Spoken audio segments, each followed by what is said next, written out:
Okay, so today we're going to do a little lab on work and power.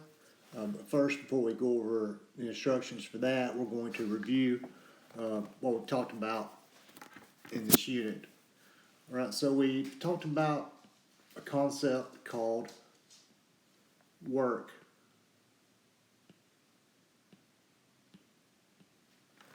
And we define that with an equation where work is equal to force times distance. And you would need your force in the units newtons, and distance is going to be in meters. And so that unit is a newton times meters, and what we call that is a joule. And we abbreviate that with a J. So that are the units for work. Now work, this force, usually we use this equation if something's moving this way, or if it's moving this way and you're given a weight in newtons, you can still use that equation, force times distance, because that's force whether you're talking about applied force moving horizontally, or if you're moving something up, then you're using the weight of it, and that would be the force of gravity if you're given newtons. However, if something is moving against gravity and you're given a mass of let's say 15 kilograms, you're not given weight, we have to use another equation for work, and we say that work is equal to mass times gravity times height. All right, mass in kilograms, that G is equal to 9.8 meters per second squared, and then times the height. So those two equations are the same thing. This mg is just a force, this weight, force times height, which is the same thing as force times distance. You just have to pay attention to what you're given in the problem to decide what equation to use. All right. We've also talked about potential energy, that is stored energy, and the equation for it is the same as the equation we just used for work. It's mass times gravity times height, with G being 9.8. Now the thing about work is, back then, if something does not move, zero work is done.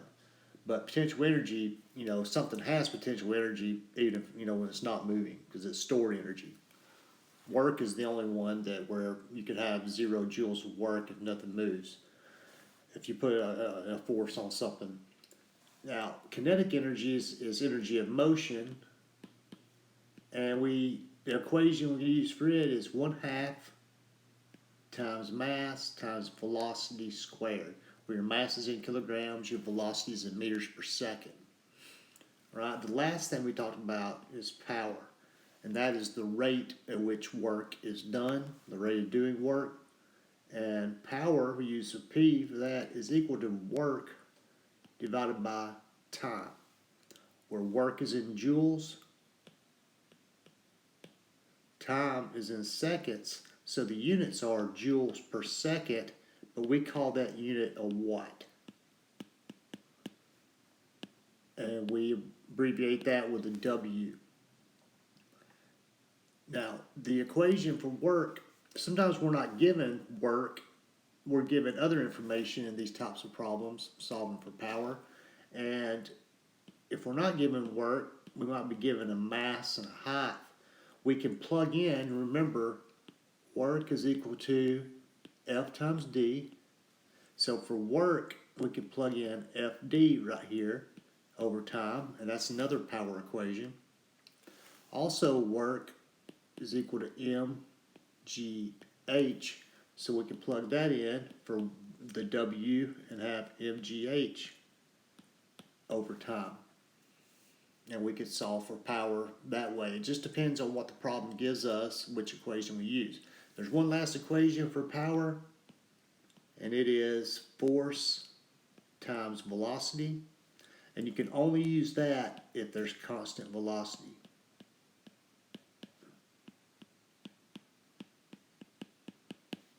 Has to be constant. for the lab today, this is the things you'll need. You need a flight of stairs. You can do this in groups of 2 will be fine. But you're going to do your own numbers with your handout. So you need, some of you can split up and go to the stairs close to my room. Other ones can split up and go to some other stairs in the building. You'll need a meter stick. I should have some of those in my closet in a white box. If somebody will get those out. If not, you can use rulers. And you need use your cell phone for a stopwatch. And it says bathroom scale, but you don't need that. Now the procedure is to place the bathroom scale on the level floor, weigh yourself. You can, just calculate your weight, or you can just make up something. It doesn't really matter. If you say, like if I say I weigh 200 pounds,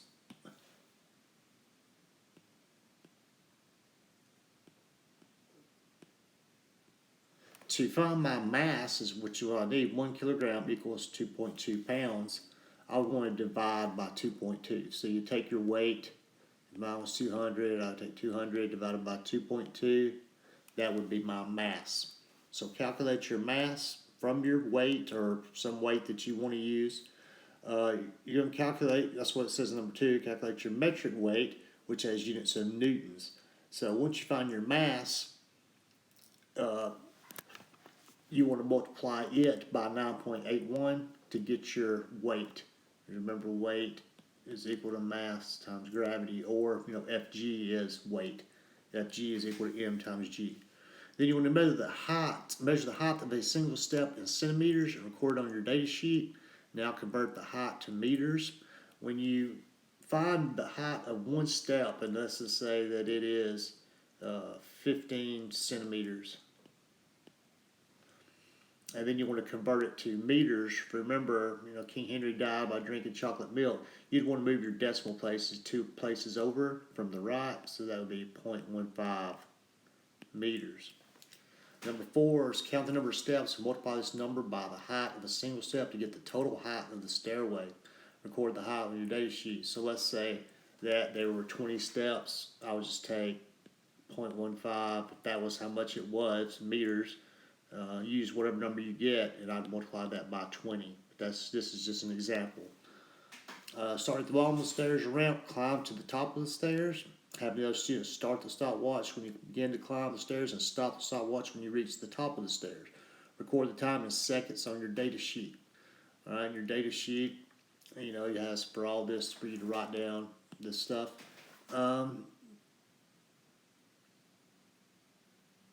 And you'll fill in all this. Then for calculations, you're going to calculate the amount of work expended in climbing the stairs. That's work equals force times distance. So that's the force is going to be your weight. Find the power that you produce. That's work divided by time. So you just take where you found no work at number 1 divided by time, you get your watts. Number 3, convert the power from watts to horsepower. And 1 horsepower equals 746 watts. So let's just say that I calculated my power, and it was, this is an example, and it was 2,000 watts. And I want to convert that to horsepower, then I would divide by 746 to get my horsepower.